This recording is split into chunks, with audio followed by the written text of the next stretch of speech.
Voilà, paykun sarengal payngal labangal nantungal inde payngal nanda ede ya payle lang huro Orlando sidon e jam nokku kala ka woddon e ka jodordon onon e wondibe mon e jatigibe mon e musibbe mon haray kala hawrdo yo vidéo do tawola wado un alerte très important et dans ces vidéos je demande tout un chacun qui va les rencontrer de les partager aussi au maximum possible. Pardon. Voilà. Les gars, ara infota wondon très irisant ko andintingol yimbe hodirbe ben telen ka frontière entre Sierra Leone la Guinée. Haray état Guinée wadi signalisation narcotrafic njado no iwru de telen Sierra Leone nato la Guinée e ndere odo semaine ko info labu do poy mi woni on halande o saydo dorogu no iwrude Sierra Leone wona do nadede e nder la Guinée e o saydo ni wombe ben kadi ka frontière pamala ku be wayon yewtude ko info labudo ko horejo kadi ka douane délivraton fi fekkingol o marchandise dorogu wondo iwrude Sierra Leone nato e nder leydi la Guinée ni si dum non gassi musiba ombe landaru de o saydo ko Bala Samura bandi jon andir don non e o saydo Bala Samura les cons les têtis de CRD. On dit souvent, s'il y a un problème, on va vous signaler. S'il y a un problème, je vais le dire ici clairement, sans avoir la doute, sans avoir la paresse. Donc, chers compatriotes, nombre de partages, s'il vous plaît. Aujourd'hui, beaucoup de personnes sont paniquées, ils sont peurs. Ils sont peurs encore. Awako Shaido, mais andin tinta jama la Guinée. Ko Bala Samura, mo meda wadde sigade golledo. Fuɗɗiɗe wadde pourquoi et pour quelle raison il le fait fi honɗum hande kanko Bala Samura o noddi population la Guinée on yo soutenu bandiji ɗi kamɓe CNRD fi honɗum woni kanko Bala Samura bien entendu o noddi o population on yo soutenu zentron militaire yiɓe ɓen ko kanko Bala Samura yalti ka media haali ɗum ɗon kanko noon Bala Samura momi woni on haalande ɗo fimu ko bandiru delankaru resan sundu fewno ɗo ni sukaɓe fulɓe yo yaw kinapa yimɓe écoutez attentivement Bala Samura ko resan suɗo ni sukaɓe bandiɓe wondunoɓe Alpha Condé o inscriviɓe o jonniɓe entretien ji fiyoɓe yawɓe souligna nangugol yimɓe e nder quartier ji ɗin kanko Bala Samura ɓato ka tata ɗum ɗon yalti jama on feñini himo wadde sambla wasi ko neɗɗo moƴƴuɗo kanko Bala Samura ɓato noon ka Bala Samura faala waɗugol coup d'état makko on mi haala nan ɗo ino ɗo e l'article est là je le détiens c'est pour vous dire il y a des petits là qui nous disent voilà parce que ça réussit et comme ça voilà je m'en fous là parce que dans la vie quand tu arrives dans un état même Cristiano Ronaldo est critiqué. Même Cristiano Ronaldo est critiqué. Quand je vois des petits Mamadou qui n'ont même pas le prix de connexion là, dès qu'ils gagnent 1000 francs ou 2000 francs, c'est sûrement pas, ils vont manger tout ça avant de sortir sur les réseaux sociaux. Donc moi, je n'ai pas de temps pour vous répondre les gars. Donc il y a des commentaires là, je vous observe, mais je vous réponds jamais. Donc c'est pour vous dire, ces bandits au nom de Bala Samura, qui appellent aujourd'hui aux Guinéens de soutenir les CNRD. Voilà, regardez. Regardez cela. Tellement qu'ils sont paniqués, ces connards. Tellement qu'aujourd'hui, il comprend, il faut qu'il fasse un nouvel coup d'État à son propre ami. Parce qu'aujourd'hui, un ZENT, un haut commandement de la gendarmerie, je pense qu'il n'est pas opposant. Je pense que, voilà, on l'a marqué, voilà, on pourra. Ha, on a de Guinée, mais il soutient nos militaires. Ah, mais sali. Guinée, mais soutient notre CNRD. Quand on voit les millions, on a info très irisant. Quand on voit les non à Bala Samura, il mon nodi. Yo population on soutient nous enton fi hondo. Alors c'est là je vais vous dire cela. Quand on dit Bala Samura nodi ande, o yo population la Guinée on soutient nous militaires bébé. Quel aussi que de mettre des socs qui jouent des mots. Vous pensez que vous êtes légal? On vous soutient personne en Guinée va vous soutenir. Personne. Ça je vais le dire ici. Hay goto, hay wonki à la soutenir. On fait ça ne marchera pas comme vous le souhaitez. Alors c'est pour vous dire les gars, c'est pour vous dire, ça ne marchera pas. About ka Bala Samura resansini yimbe, Johnny Bemboudi fi campagne, yo be yaltu, be soutena CNRD on a reçu des notifications et des groupes bandits qui sont là, voilà, pour accompagner cette mafia. On vous connaît bien, on connaît votre stratégique, on connaît votre plan. Donc c'est pour vous dire, ça ne marchera pas. Hendemboudiding. Kono kala yaltudo Conakry. Ça, je vais le dire ici. Kala yaltudo Conakry. Holori sécurité. Walla holori CNRD. Walla holori qui ce soit. Je vais te dire un pied dans nos quartiers. Ton pied sera cassé. Parce que c'est un de Balasamoura, no fempo. Il y a Jamaon. Voilà, on appelle à la soutien de CNRD. On CNRD va dans la Guinée. Qu'est-ce que le CNRD a fait pour les Guinéens? Sauf de la propagande pénale. Piji hudadi tumbe oni wadande lendi. Nyande aussi na accident ko problème di. Tawdi ko multiplie de der lendi. Alors c'est pour vous dire, on vous soutient pas. C'est clair et net. Si donc gasi, konono de ten américain beben, au Sénat américain. Wona nembe gonga kan. On andi mi do buy wono kella. Menen hande kadi. Wana fi Alpha Condé. Goddo wallata men la Guinée. J'espère que c'est propre. Awa Sénat américain on, woy be sanctioni. Biddo mo Mali. E Alpha Condé. Menen men fala kadum. Meden jodi hande. Meden yade ONG ji. Lando américain bebe. Yobe wallu men dumbu ya jogi. Hibe wola ne men fi Alpha Condé mo ala nder leydi la Guinée.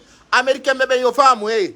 Wola nembe gonga kan les américains là tabe wallu en fi Alpha Condé si tay Alpha Condé no nyawlino be mbudi dum ko haju mabbe Alpha Condé ton donc enen en bezonaki hande yo américain beben wola en fi procès di Alpha Condé di wadi Alpha Condé brigand du 3e mandat américain beben fuy wadali be nano say don be sanctionimo wallahi be nangimo ko accu goldo adumbu ya karampaka pouvoir be jetta diplomatie mabbe on ambassadeur je mabbe be nabira kankan yon aynu ton nay yon wadu ton piji yon yaw ton jetta photoji dara do inu gol men voilà la scène américaine a sanctionné Alpha Condé avec les fils de IBK. Ça ne nous concerne pas. Aujourd'hui les Maliens ont besoin que vous délosez Assimiou. Donc en Guinée, les Américains, ce qu'on vous demande, c'est de sanctionner Doumbouya. Mais aujourd'hui, Alpha Condé qui se trouve en exil, qui n'a pas comment vivre, qui n'a pas de moyens, vous nous appelez dire que voilà, on a sanctionné Alpha Condé, on a vérifié ses dossiers. Ça ne nous concerne pas. Ce n'est pas notre affaire. Ce que les Américains doivent aider les Guinéens et les Maliens, c'est comment déloger ces poutistes bandits qui ont pris le pouvoir en otage,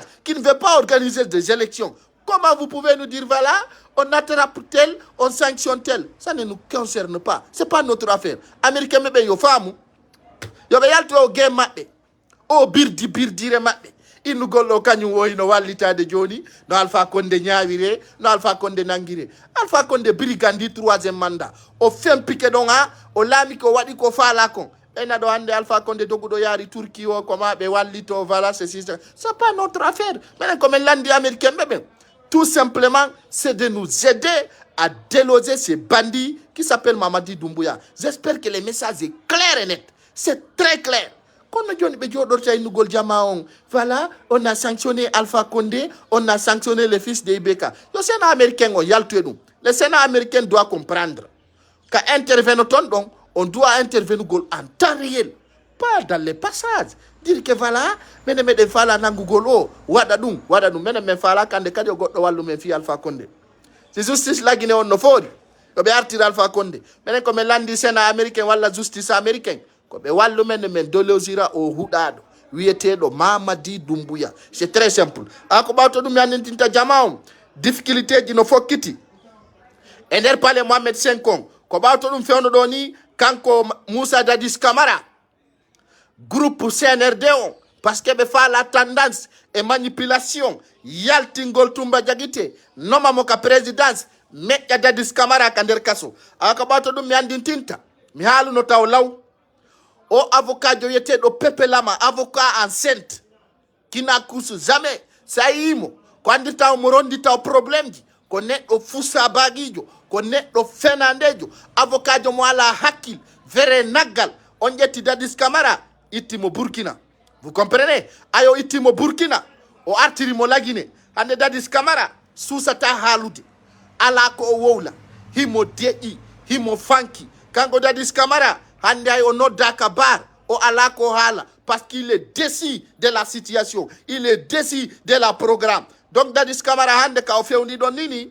Ala ko wowla. Tumba jagite hali ko halete konfop. Zankulo du Pivi. Et Marcel. Feni ko fenete konfop. Dadis Camara on mari ko wowla hande. Hay fous joni non en haalanno Dadis Camara ato o iwde Burkina wiwdemo avocat ɓe wonɓe ɓe lagine ko fenandeɓe awande pepelama ala e fuska o haala ko on to sakkitoroyta ko wigol o démissioni Dadis Camara o heɓi nawnare mental feetere ka ngandi sabuna kanko Dadis Camara ko arduno lagine ko sikkugol aray tun hoota ko sikkugol argol tun jettifiyo inna lanni Dadis kanko sikkuno ko argol tun ɓeya c'est fini udutu bafangal o mbaki donc o sikkuno aray tun o sikkalanni c'est fini jonno kanko Dadis ande ka prison il est en prison bafangal mo il est en prison et il peut pas sortir dans la game. Il peut plus s'en sortir dans la game. Et maintenant, en prison, il commence de dire, je n'ai rien à dire, je ne peux rien dire. Mais il va dire quelque chose. C'est obligatoire. Sinon, il va se mettre en prison pour toute sa vie ou durant tous les mandats de Mamadi Doumbouya. Alors les gars, c'est pour vous dire là-bas, c'est quelque chose qui est calé, très calé. Nous avons dit Mamadi Doumbouya Bandidjo au signe 600 décrets à la présidence. Anke au signe nos conseils militaires de Mobouli Houl de Mobe Fala empoisonné de Kander Paleton. Je ne dis pas son nom, mais je vais l'avertir. Mamadi Doumbouya, il y a plusieurs militaires qui sont dans les rangs, qu'il veut assassiner pour cramper le pouvoir. Ça, je vais le dire ici et je les mets alerte. Quand ils n'ont qu'à dire nos militaires bébouilles, avant que ça arrive aujourd'hui, et beaucoup parmi eux, d'autres sont tués, d'autres sont emprisonnés, d'autres sont frappés. Alors les gars, partagez la vidéo au maximum possible. Pourquoi je l'ai fait à 18h? Parce que je sais que c'est en ce moment que j'aurai le temps pour vous donner cette information. Les gars, Mamadi Doumbouya a nommé un nouvel militaire au nom de colonel. Cet colonel, Mamadi Doumbouya nommera mon Kander Palais parce que mon frère a ton conseiller. Actuellement, Mamadi Doumbouya nommé pour 120 personnes conseillers à la présidence. Kono goto wondo tongo burdo won de dangereux ko Thierno Mamadou mo dingirawi.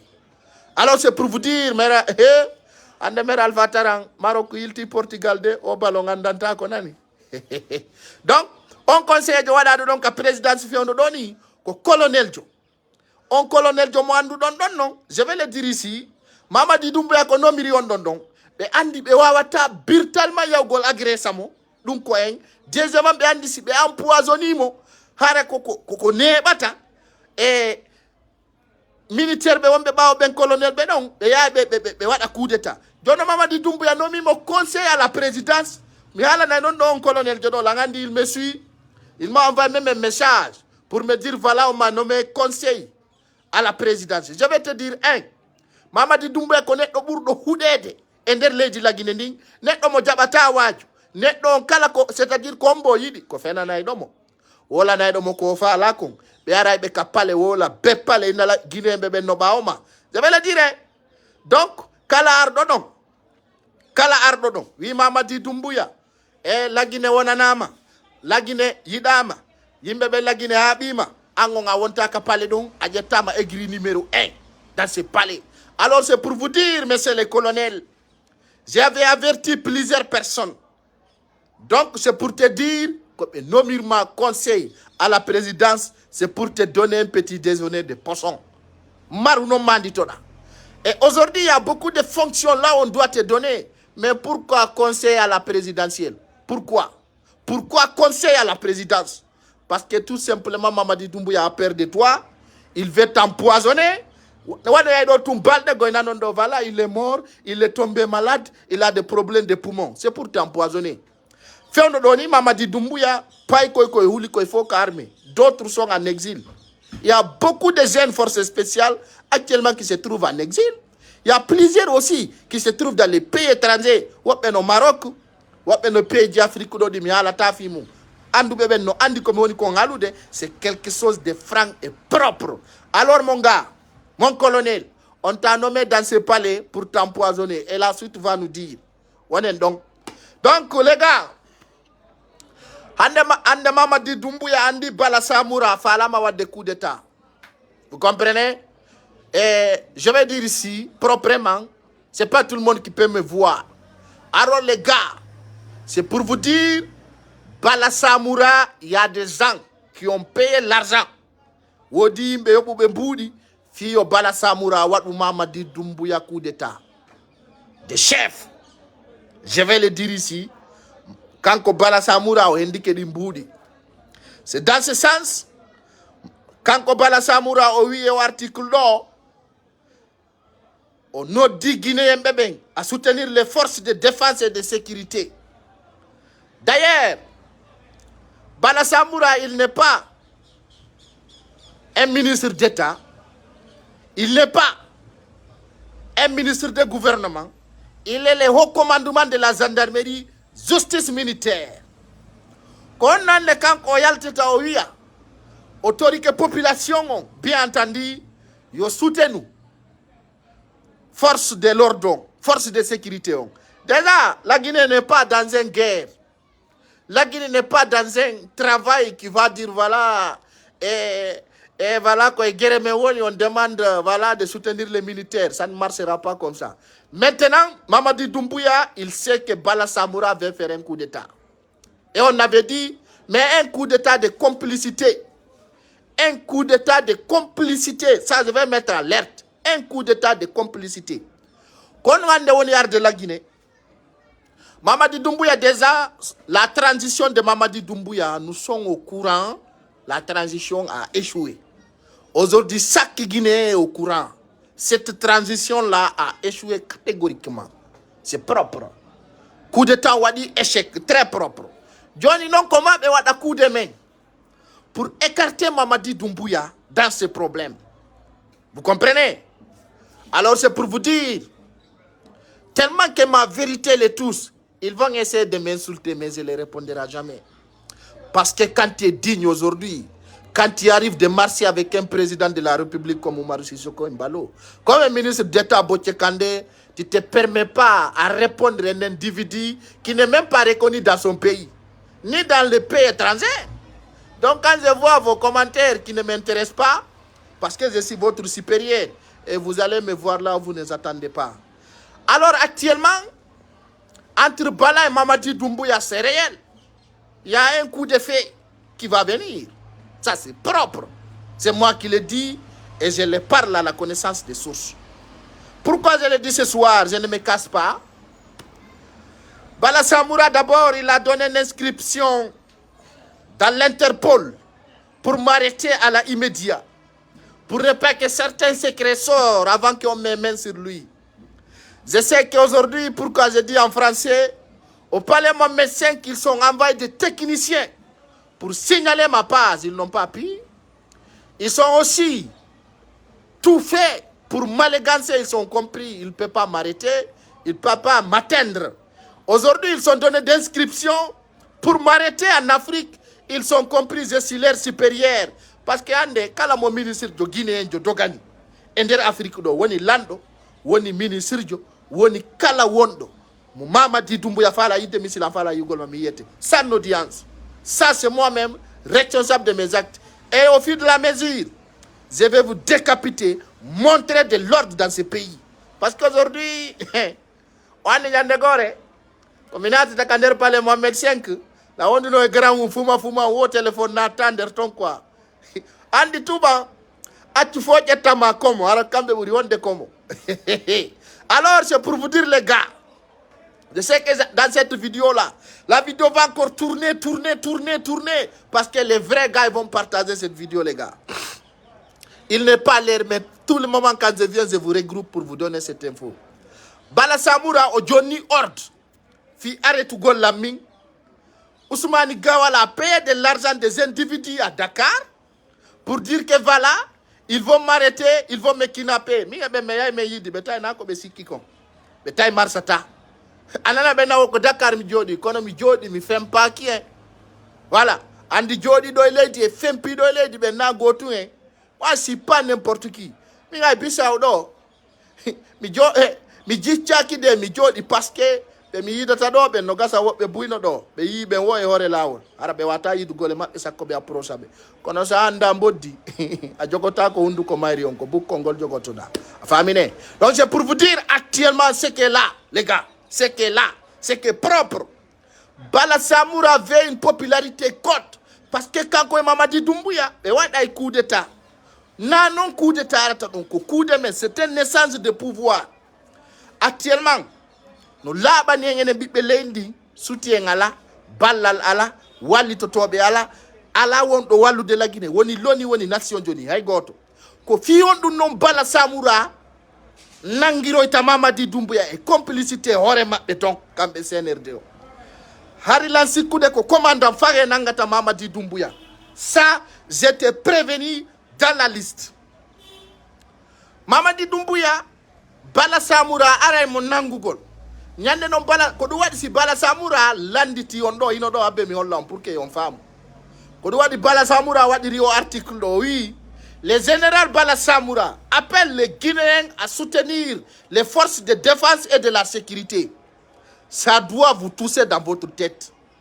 Partagez la vidéo au maximum possible. Pose-toi dans ta tête de quelle raison Bala Samoura appelle. Il appelle les Guinéens à soutenir les forces de la défense et de la sécurité. Nous ne doivons natu de kaore fama. Si tu comprends dans la vie. Donc c'est pour vous dire, il y a quelque chose qui se prépare dans ce pays. Il y a quelque chose qui ne va pas entre eux. Il y a quelque chose qui tape dedans. Et il y a quelque chose qui se prépare.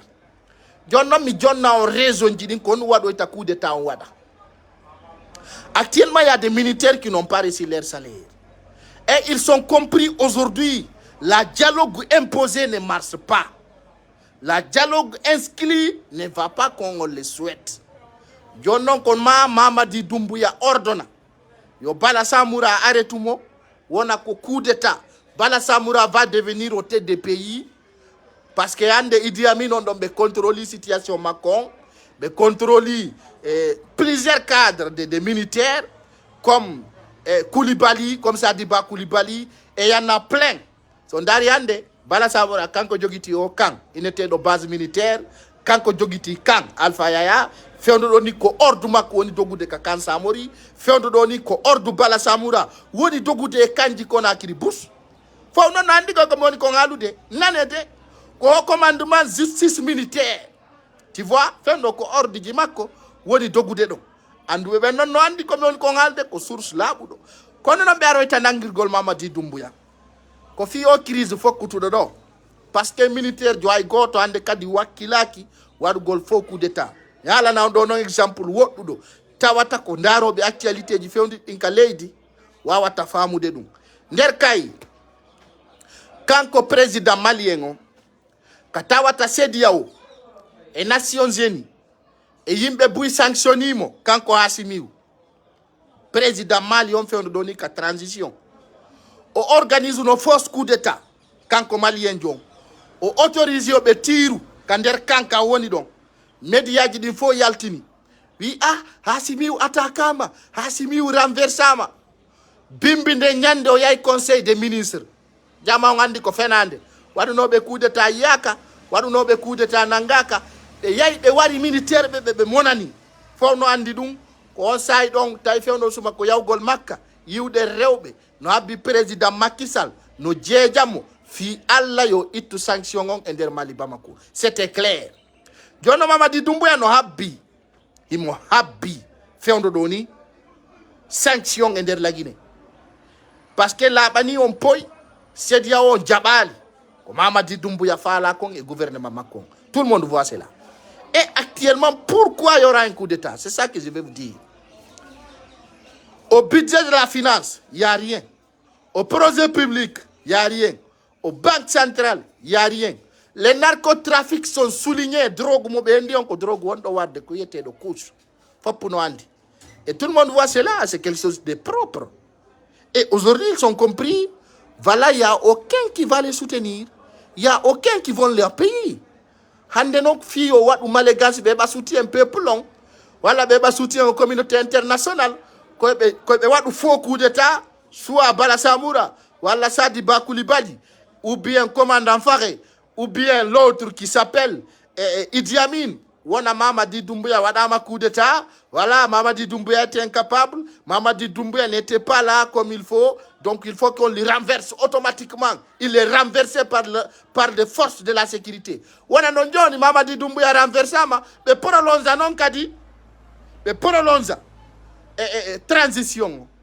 Toujours vision maintenant qu'on va du Golmanda. Mais pour l'onza transition, on dit qu'on échange de joueurs. Donc, c'est les mêmes joueurs qui continuent de même match, mais d'autres sont, comment on appelle, d'autres sont à la bande de tous. Quand on a une programmation Makoni, quand Mamadi Doumbouya et Bala Samoura. Aïtoumbe Andi Nokel di Fokali, quand on a pan. Alors Bala Samoura, Nangoy Mamadi Doumbouya, il n'a pas organisé les élections, c'est terminé, il a trahi. Maintenant, nous, on va organiser les élections dans 2 ans. Ça, c'est d'ici janvier. Hein. On y est, non? Donc, on dit on y plan fideni. Fino be on y recalame parce que là, on peut, on dit coup d'état constitutionnel. Et le CNRD veut préparer un mandat. Et ils sont compris, la communauté internationale ne va pas apprécier. Donc, c'est introuvable. Donc, on on a attrapé Mamadi Doumbouya, c'est fini. Il est renversé. Un autre va venir, un autre militaire à la tête du pays. Tu vois? On a une transition, on prolonge, on demande encore, voilà un nouvel coup d'état, donc il y aura une transition. Ndare ko fait comme Burkina. Même groupe, même temps, même programme. Burkina Faso, Damiba était à la tête du pays, des mêmes forces. Et venu faire un coup d'état aujourd'hui, c'est Ibrahima Traoré qui est à la tête du pays. On parle d'assises nationales, on parle de dialogue national, on parle de gouvernement union nationale. C'est ça qu'on parle là-bas. Et la CNT. Donc, on fait Ikondafo, on est inutile. Nil à Burkina Faso. Donc, Ibrahima Traoré Arduno, wasina kanko jatata lamungu, wasina kanko jatata pouvoir. Il a fait manipulation très grave. Très grave dans la cité, il a manipulé tout le monde. Il a fait un acte. Et les Burkinabés aujourd'hui regrettent. Les Burkinabés sont paniqués. Les Burkinabés ont regretté parce qu'ils ont compris, voilà, la vision de Damiba et la vision d'Ibrahima Traoré, c'était la même chose. Tous les deux veulent rester au pouvoir, ils ne veulent pas organiser les élections. Et ce n'était pas conclu sur la table. Et jusqu'à présent, ils n'ont pas fixé la durée de la transition à Burkina Faso. Maintenant, on vous parle de gouvernement d'union nationale, on vous parle de la CNT, on vous parle de la dialogue national. Et on voit que c'est de la propagande. C'est de la propagande. La Guinée est différente au Bamako, la Guinée est différente à Faso. Quand on dit la Guinée est différente, je vais le dire ici ce soir. Dia a donné la Guinée un opposant principal actuellement, futur président de la République. Son Excellence, président Cellou Dalein Diallo. Donc, je vais le dire ici. Andi Konouali Bebe Mali, Bewaru, Souleymane Sissé, l'ancien opposant principal. Et aujourd'hui, Mamadi Doumbouya voulait coûte à coûte avoir teint sur Cellou Dalein. Anderson Dari, Wano Lansana Kouyaté, il était un premier ministre tant de Lansana Conté. Et aujourd'hui, on ne l'a pas attrapé. On ne l'a pas mis en prison. Pourtant, il a détourné le bien de l'État. Sadje Tiwano, le président de PADES, comment il s'appelle, les bandits là, qui aujourd'hui qui rentrent au palais, qui sort, comment il s'appelle, les bandits qui a construit l'établissement de Kofi Annan, comment il s'appelle, les rasés, qui connaît les bandits, qui s'appelle le président de PADES, docteur Ousmani Kaba, je m'excuse, il n'est pas docteur, un bandit qui s'appelle Ousmani Kaba, qui était ministre, premier ministre tant de Lansana Conté, qui a détourné le bien de l'État, il a construit une école publique. Cet peuple pauvre paye $100 par mois. Hande on be nangalimo, be sokalimo, be wialimo afus. Mais pourquoi c'est Loudalé? Vous comprenez pourtant, mais Alani Ondo, Lansana Fouillante était premier ministre, Ousmani Kaba était premier ministre, et d'autres personnes qu'on ne connaisse pas, qui étaient premier ministre. Et il y a d'autres aussi qui étaient ministres, tant de Dadis Camara. Vous comprenez? Qui étaient premier ministre. Mais ils ne sont pas signalés leur détournement de biens publics et ils sont à Conakry libres et transparents. Mais pourquoi c'est Loudaleng? Tout le temps, c'est Loudaleng. Tout le temps, c'est Loudaleng. Vous devez comprendre aujourd'hui, le pouvoir se trouve dans les mains de ces Loudaleng. Se trouve dans les mains de ces Loudaleng. Hande Lansana Kouyaté, comme il est dans l'esprit de CNRD, et pourtant les Guinéens, c'est bien. Et le bandit Lansana Kouyaté, il était premier ministre. Il était premier ministre, il a détourné les biens de l'État. Il avait des voitures, il a détourné un endroit public dans une maison à Matoto que tout le monde connaisse. Vous comprenez, c'est Ismaïla Cissé, voilà, vous connaissez de quoi je parle. John nous tape le CNRD. L'objectif, les jours qu'on a cassé la maison de ces Loudaleng, a une vision Koulibalien, qu'il y a une manifestation, où ils tirent à balle sur ces Loudaleng. C'était leur objectif. Parce qu'aujourd'hui, CNRD ko regrette qu'on faut que c'est Loudaleng yalti ko lagine be wara alimo. Ça, je vais le dire.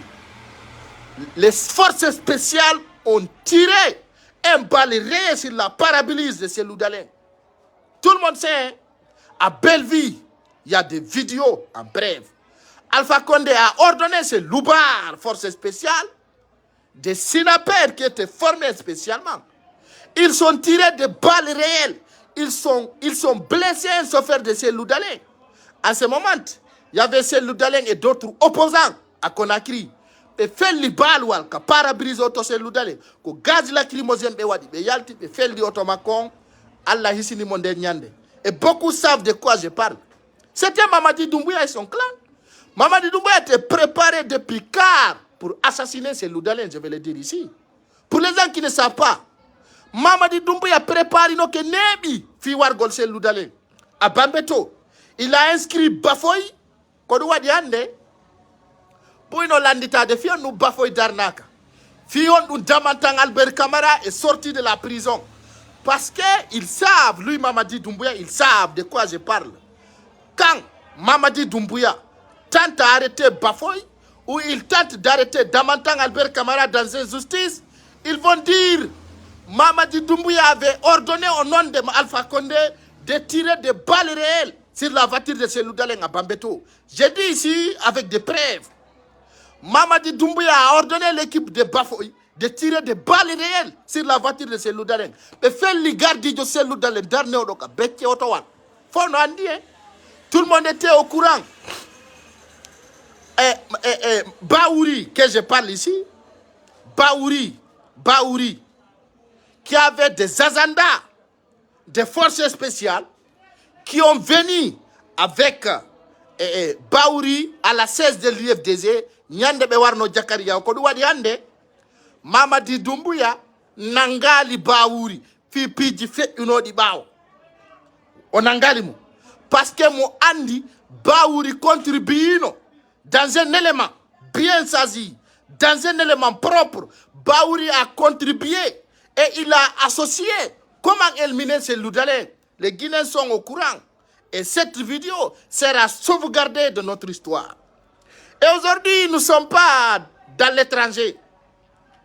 Ousmane Gawal avait bien planifié d'ailleurs comment casser la maison de ces Loudaleng. Alpha Boubacar, sous les Tchangel. Et il y a un escroc international actuellement qui se trouve à la présidence, qui était à Paris, que je ne commence pas d'abord de lui mettre 20 sur sa tasse. Et je viendrai te laver proprement à mon retour à Conakry. Parce qu'il y a des fils qui se disent pelles, mais las. Ça, je vais vous dire, je vais mettre 20 sur vos tasses. Parce qu'on dit, un alphabète qui devient intellectuel, c'est un bâtard. Ça, je vais le dire. Donc, Mamadi Doumbouya a son stratégie. Il y a beaucoup de personnes qui ont contribué pour éliminer ces Loudaleng. Nous ne sommes pas étrangers aujourd'hui sur Ousmane Gawal, qui a contribué, à démolir la maison de ces Loudaleng. Deuxièmement, il a contribué comment construire une école publique sur le domaine de ces Loudaleng. Et pourtant, sur le Sidia Touré, nous l'avons école publique, donc un domaine de l'État. Et nous avons dit que on a été BDZ, on faut andi ko fenande ko prostituée ya galoni wadde to. Mais bon, nous ne sommes pas étrangers dans là-dessus. Que tout le monde sache, Ousmane Gawal a contribué pour que Cellou Dalein soit en exil. Ousmane Gawal a contribué cela. Hande non de welti. Katawata, lambe Afriki bendo, en andinibe, koye hore toñi, woni ko Cellou Dalein wona ko toña. Labani on poy, kanko président Oumar Sissoko Embalo, o yewtidi e Alpha Condé, c'est propre. Be yewtidi kambe dido. Alpha Condé holli, comment on a contribution Macron, fi no force, anti-Poutisson wadire Afrique do, fi Delosugol Mamadi Doumbouya. Nous ne sommes pas étrangers dans la DCI et je demande aux Guinéens de soutenir le président Oumar Sissoko Embalo, encore de plus. Wallahi billahi tallahi, c'est un homme intègre et très franc et sincère, qui est déterminé de ses paroles, qui n'a pas peur. Son dariande, son yi, kanko, président Oumar Sissoko Embalo, o yewtidi Alpha Condé, et puis du coup il a fait une dernière tonne de mémoire la tafé on dodo. Quand mi ala na on andi mi ala non Alpha Condé et président Cellou Dalein yewtidi. Il y aura des conclusions andi fi ondu ala andudo Alpha Condé, ala kadi andudo Mamadi Doumbouya buri Alpha Condé. Ku Alpha Condé tungandi ko hombo rewata budi jonne Mamadi Doumbouya sofine harakadi ya nyallata sakko wala ka Mamadi Doumbouya umpiti dum ono nganda ko sabonu Mamadi Doumbouya wiuri yo Alpha Condé artu la Guinée ala immédiat ono nganda ka mi hala na yondu mi hala na yondu hande so yitaw ay CNRD andi pang Mamadi président Guinée Bissau ngi Alpha Condé yawti Mamadi Doumbouya ni okiwo Turki 72 heures. Si Alpha Condé artali ko tana ko nambara no waditirini. À ce moment on ne voulait pas donner les documents. Mais comme Zen Afrique yaltini hande mi hala nayo. Alpha Condé ni mon mari njati gibe tawaibe bendo woni sempre puci ngol Mamadi Doumbouya o sofide hakkunde ngi Allah. Wana o lando bandijo. Woni do kayete don Congo Brazza. Ko seki singiso kako honno mi anda e o bandijo woni do Turki benno woni sempre fendo do finance gol tout ce qu'elle coûte pour sofingol Mamadi Doumbouya wato ko Mamadi Doumbouya ronki andude Alpha Condé ko yardo exilé e der Turki e mo préparade mo yidde chef d'état africain be bendo e mo jonu de stratégie ko no be luporta Mamadi Doumbouya ça viendra ko du wadi Alpha Condé de contribuer. Et oui, ta sanction de la Guinée. Ce n'est pas le peuple guinéen qui souffre, c'est les bandits, des délinquants comme les CNRD qui sont flanqués, qu'il a nourri, qu'il a entretenu, qui veut détruire le pays. Dans Watanila, chef d'État africain de la Guinée. Ndare mo tasi be yade ton be ala yade commission c'est dia wotu woni yawde ton ko onde waydo yugol président jo africain tele la Guinée. Ndare depuis be yayton be artiani be yaytali to hay goto na Macky na Embalo na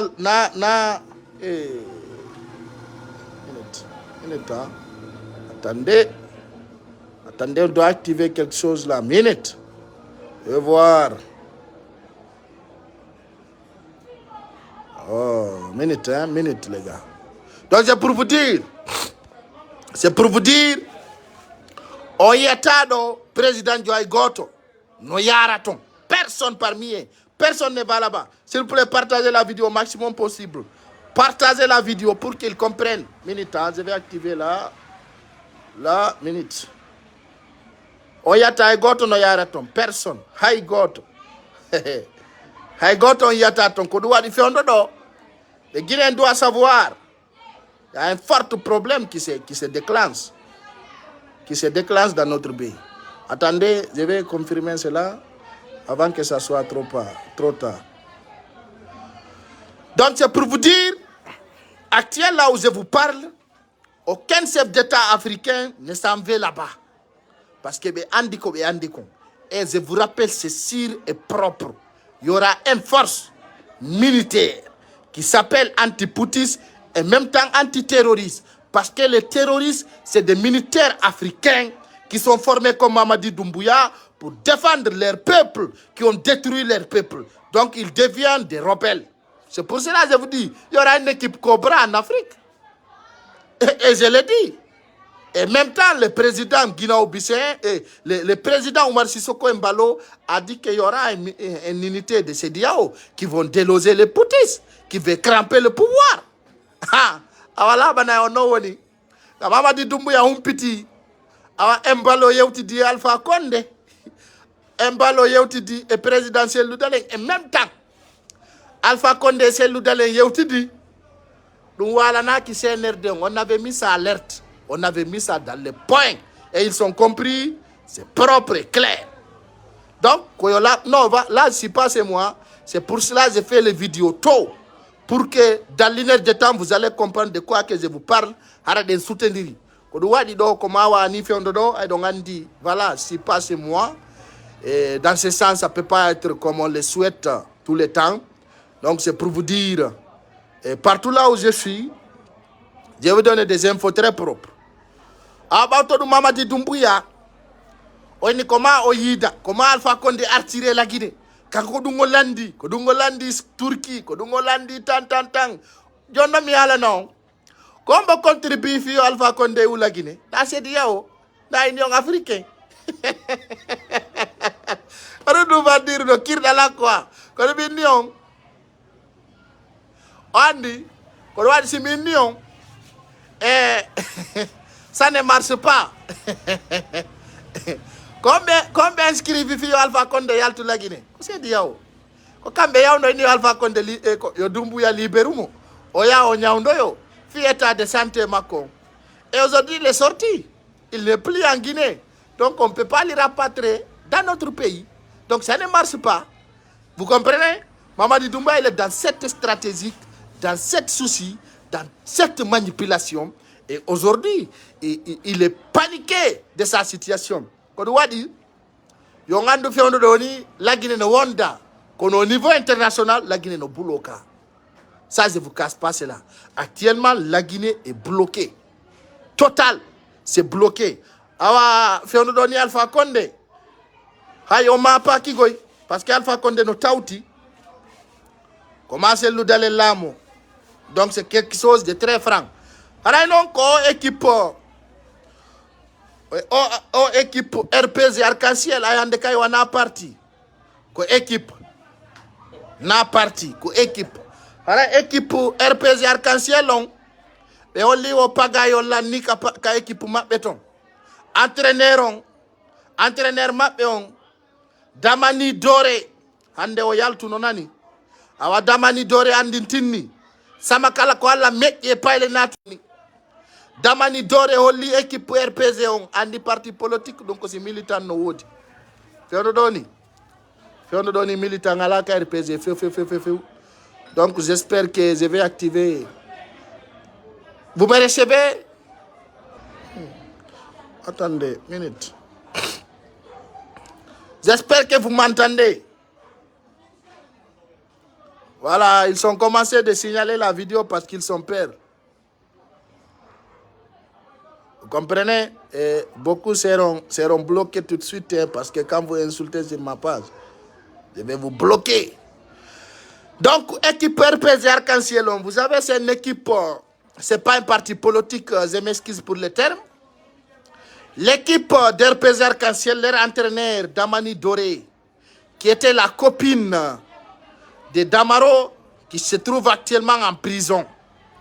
Donc, Damani Doré, hande o yaltuno o andintini o pagay ko alla naadi supporter be RPZ be ko pagay ko alla meƴƴe supporter be RPZ ben ko ɗum taɓe addu ɗum e maɓɓe sabuna no andirɗo noon eno humpitorɗo noon fewnuɗo ni sukaɓe buy wiwnoɓe ko militant ɓe Alpha Condé ko militant ɓe RPZ Arc-en-Ciel haray ɓen ɗon holli ɓe wonti diye CNRD ɓe woni ka esprit CNRD hiɓe yiɗani CNRD hiɓe faala CNRD hakkundañi Allah. C'est tellement grave. C'est tellement grave. Ko onno hande noddirawo ɗum Alpha Condé baba inna Alpha Condé mon papa Alpha Condé mon père Alpha Condé ko babe ngan siga Alpha Condé alano e nder lagine hande ko on yaata inano wonani Mamadi ko ɗum andirta Mamadi Doumbouya ko nagge vere mbewa sinara ɓen fo arnoɓe wonɗingol ɗon Alpha Condé ko ben maɓɓe ara ko Mamadi Doumbouya ɓe on wala on yafote de jama on andi sino won daray no famodira on famine sino won daray no famodira ko ɗum waɗi ɓe signalay a fewdo pijji ɗin fuɗɗi yaltugol gonga kan wo donc c'est pour vous dire l'équipe ratée l'équipe qui ont perdu aux élections leur pays arc-en-ciel ɓe andintinni aray konu ngun kamɓe dey iɓe supporti Mamadi Doumbouya ɓurɓe ɓen haray ko ɓawto ɗum damani doore yalti andintinni wasere nedi ko Allah meƴƴi e militant pénale e supporter équipe pays arc-en-ciel on haray o lanninay ɗum woni o lancitay ɗum woni o bonnitay fi ɗum woni o ara hande kadi kala ɓarorɗo RPG inni wuroyay ka Mamadi Doumbouya haray lannay woni donc ɗin ɗon piiji iɗen andi ɗi ka leydi men ɗum ɗon kay no fuɗɗi e nder saare meɗen nden jibina e hara musidɓe an wonɓe landarude no andirɗon noon fewdo ɗo ni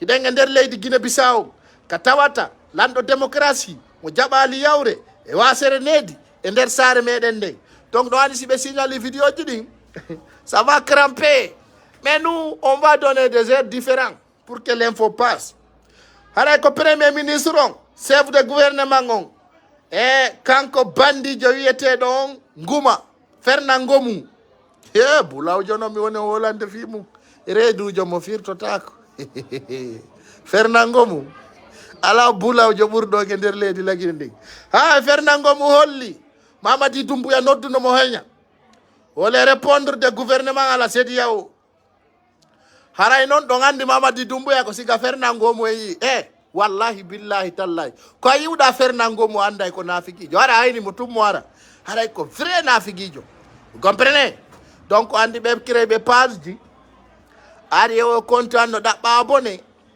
mi bulo kayon goy par ce que min sa ari ɗa torade lan a netoto kono no toro no ñoro mi ñoƴƴante ka musata ɗon direct donc beaucoup attention voilà abota mi ittama ɗo pour la dernière fois par ce que woɗayɗo woɓɓe ara ko ɓe wullusi ɓe daranmi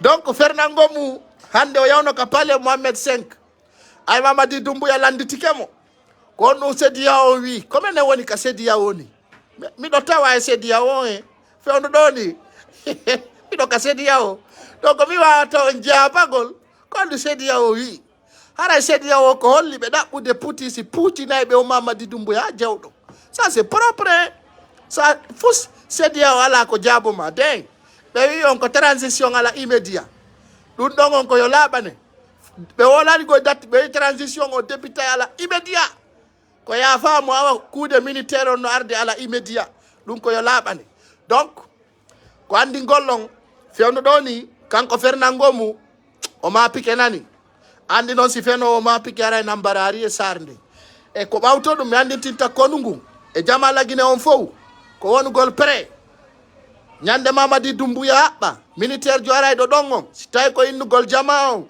voilà population no sutenu ko ni force de défense on ko yo sutene hara en kellanta on tigi Burkina janni en Mali Bamako den suti Mamadi Doumbouya holli en penale makko ɗen si ɗum gasi ko weltanogol président Bocce Kande président PTG o no andirɗon noon jama Bissau on no daranmi hiɓe heɗola moƴƴa ɓawto ka tawata hande enen hawtutuɓe ɓen ka page ɗo senditi Allah hokki en doole sabuɗa ɗon andi hay bawuri meeɗa yiwde président Alaji Mouhamadou Bouhari sinara ko e photo lamɓe buy chef d'africaine ɗo sinara ka conférence de presse ɓe yimo ɓattagol Bouhari wana sama kala awa Allah no waɗi barke meɗen enen en yiyay Bouhari yiyen en mbalo yiyen Macky Sall ara no woni propre hara frontiére ala o si ɓe faala ɓe nakko e raciste en ceka comprenez donc c'est pour vous dire les gars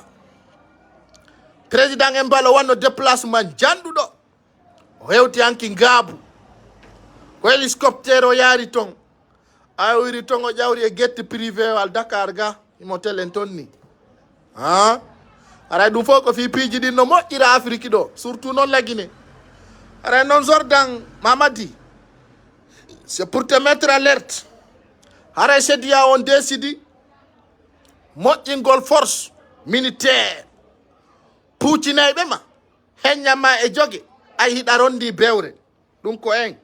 Deuxièmement, Mamadi Doumbouya holli wo 2308 fonctionnaire ɗum ɗon o naɓay ɗum ala retere o waray non o non e salaire o nana inde nami windi e ino haray fonctionnaire ko woni kollagine ya ala retere woni la ilaha illallah muhammad rasulullah sallallahu ye mamadi o naɓay ala retere 2308 personnes woɓɓe wilan ko 2308 personnes wona naɓe de bande tous ko wiya comme fonctionnaire a waɗaɓɓe connexion aron daro minan haray ko ɗum eyno ko ɗum fokkintinnani haray police on Mamadi Doumbouya holli kadi police on yaha woni retere moƴƴa noon ko windi ɗo kom moƴƴa police on yaha woni ka retere ɗum kadi haray ko teddungal e moɗon on buymon jotteɗo ɗon police bus yaha woni retere yo laaɓan on poy haray noon police on woɓɓe inni ko 2000 woɓɓe wi ko 3000 kono en fo no yaltude haray noon ɓe nodduno Sékou Ba Konaté ko ɗum sakkitoɗen yewde ɗo si waynodiren jama haray ɓe nodduno Sékou Ba Konaté le général en fuite haray Sékou Ba Konaté holli ko Tumba Diakité woli kon fof ko gonga Tumba fenata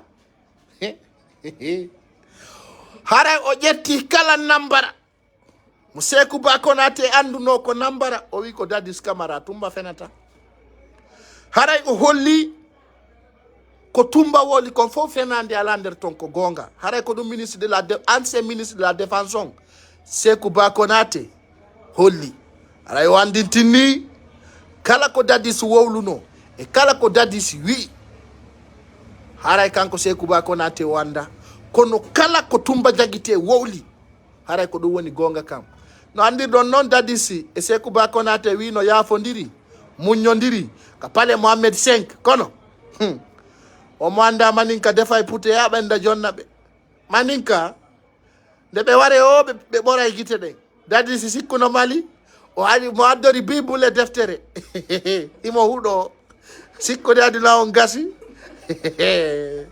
anda ko ange maninka mari affaire Sékou Ba Konaté yaltiri dey loyndi ɓe yo Dadis aru ɓe fottay ton e Sékou Ba Konaté Allah anda Sékou Ba Konaté préparino ke yaltugol leydi donc o ñoƴƴani ɗon Dadis heɓi ko heɓi kon no yurmi ha haray jamanu andirɗon noon président Cellou Dalein mo wadde tourné ji makko ɗin au niveau international haray le 18 décembre ɓe hewtiroyay dey no andirɗon noon Amérique a Joe Biden en haray no andirɗon noon fewno ɗo ni Dadis Camara yurmi de Dadis Camara hakkenna ko moni wo il était formé pour être en prison et être militaire minni non koto ta wowlu ɗum enen ɗo fof hey janno wela en nani sabu na nanu a wowlay na fewndo ɗo ayne hande no mapini moƴƴa fi o suka wiyeteɗo giɗo fulɓe no satti ja a nanuɗa ɗuuɗi haalaka ka yaasi wonɗa a nanu a wowlay ko nanɗa o e jakosiɗa e jang a Mamadi Doumbouya ɗa décidi e Sarli White no wiwno mo mari solution fiyame min ɗo ɓe ronkuta o nani ka tigi tigi ɓe faalami nangude ha kono Allah hokkali ɓe kutu torki Allah kala wiɗo nangala yo Allah warmo yo Allah fawe kaya wi jani kala yennuɗola yo Allah appulo nangue ka guite ñaaba ara wata landarde yo Allah fawe téléphone handicapé jo hara yata écran on ko laaɓi donc ɓe jooɗi ɓe haldi o remonte information jiyan fino mi nangire donc kirnala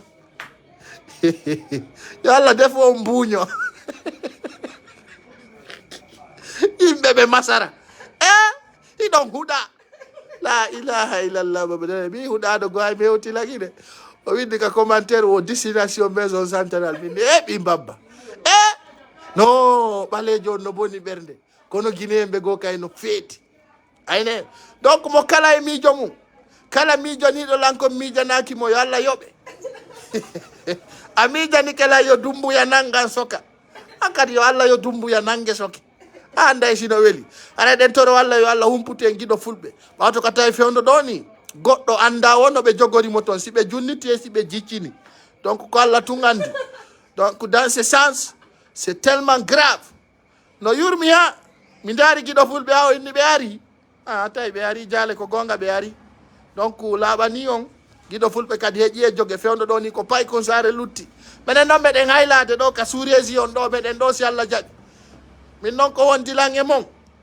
ko ñande wo ñande ko haɗɗa mi waɗa ɗo ñande o ko par ce que ɗo position jiɗi moƴƴa haray CNRD yo prépare o moƴƴa ɓe andita min on ɗo en tant que ɓe heññallan e jogue ɓe ala e jang mi wowlana e lamɓe ɓen mi wolana audience on mi wolana peuple on donc min kadi Allah waɗi hande rêve on ari ha hewti hari objectif an on ko wonugol blogueur jo international hande Allah jonni en ɗum ko innugol alhamdulillahi rabbil alamin innunoɓe mi fenay yoɓe ɓeydu mone ko ɗum anɗon signalirgol page an on wakkile mi objectif jani c'est certain on est arrivé et tous les jours on va en arriver encore de plus.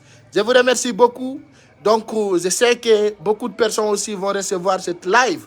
Après le live, vous allez le retrouver partout dans les plateformes. C'est dans ce sens. Aujourd'hui, les CNRD sont paniqués. Kabeyidu no lang ministre Bocce Kande. Ibe moni. Ha? Minani ko onay naka commander do wo la wadde manjalla ji ka ministre Bocce Kande. Petit. Nini ko motorama okoraka ande manjalla ji bura artisi be lagine. Anno gasa e bemma ko manjallaji ay kala okkordo be jaba haray be duo sida dabbude vere manjallaji dabbu imamujo lagine do yo hen do taw yo tanjino hara o tippini rabbanaji di o ande di o anda ko salatul fatiha ko Allah minnu ma be natana do corteji ko ay zuzu gadi sami Allah be tippinanti ko gasa bemma si ko commerçant hara nyande be hoy be wirdo yo Allah marsi dum fo ko manjallaji tawa c'est pas propre manjallaji bura premier imam on Faisal hay lando on fofi ko yo teddine si lando on feni ko yo gongine manjallaji buron bete min ko tuma mi udditi undu kanko peti si Allah wadi makko mi woni don be haray a barkinama Allah sofini mo wawa fi yang an euro maître am patron am Mamadou Bari Belgium abente be Mamadou Bari Belgium be wallam fewndo tay goddo ngala e jettay no 50 euro 100 euro be adanala ena sumari la murtani peti moyni ma evoliali ndaru nyije maden side wojjali warayde bawli side rawna ayka peti hande ka goddinal ngal woni ton be Allah woni noddutude ben fewndo do ni beden tawa jenta ben ko Allah wadi donc je vous aime beaucoup c'était ça les gars vive la vérité ne batano wara min kadi mi fala malamu nan sabuna ko mi woni ko yide di lamuji habbe min kadi candidature ngo haray ko nyama kalajo mo Allah yida yarla naki fala ka pepul hay ibulisa fala ka be noddira mo Eli Kamano awa Eli Kamano waji ke Dadis Camara Eli Kamano holli ko yido ko haray mo toro collègue jo makko Dadis Camara landa gol pepul Guinée on pardon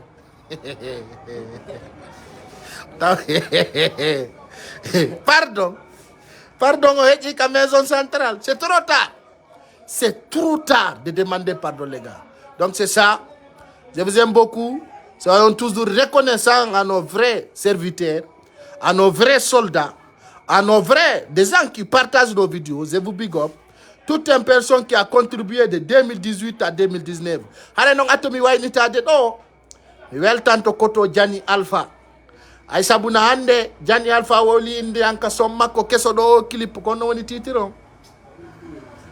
Awa titir songon kala andu do yo windu don. Koto Jani Alpha wo landite pay ku sare wanaka birdi mo Jani Alpha wo li fi mun do ngandi on nasa makalajo ka haray Jani Allah yo ibulisa yide malaikaji ibulisa yide jinna ibulisa yide kala hedo todo musique Allah yo yide sabuna wo li fi an Allah yo RFI TV5 monde télé hombo wolta do fi ma ka wola ka o télé Amérique an kay no nganda télé américain on naynete honno la ilaha illallah muhammadur télé américain be télé américain be honno inete Fox angay télé inete do Fox télé américain be mi landi ma télé américain be anani ko Jani Alpha woli ko nginde anka so makko wala Jani Alpha ko bi ko kedanka debbo ne no nami debbo ko andi fo no fota ko dambude mango si fo no fota ko dambude mango voilà mo ni ma bay gusar da fota blogueur de bo lagi de ngo fenade no Jani Alpha ko garanjo kala mo ida Jani Alpha ko fune babe makko tew piji bondi cigarette drogue bere fiya Jani Alpha ko ba wala ni non télé américain mo anduda ɓurte ɗon darede combo o seni he anatano l'école ne no mi yegiti ko mi jangi télé on non konno innete télé fuɗɗorɗo on se ko onno seni mi yegiti ko CNN wala CNN o ye ko se ayanda ye kago selerde kago mi yegiti ko télé américain ɓe jano ɓurte ɗon darede konno innete o selerde konno puulijo innete français Salif Keita puulijo kono innete français o Salif Keita nago e artiste jo minnuma ko puulijo konno innete français o Salif Keita la ilaha illallah muhammad rasulullah sallam wo puulijo ko Salifu Keita innete français a ko to Jani Alpha bigo ya e ndaron ɗon kayde pay ko sare wowlaɗon oɗo ko jannguɗo français ha pakini wo allahu akbar hey goodbye donc e weltanike Jani Alpha ko tawata nde woli inde an e ɗe golle makko moƴƴe donc mi weltike big up on se retrouve encore demain soir bisous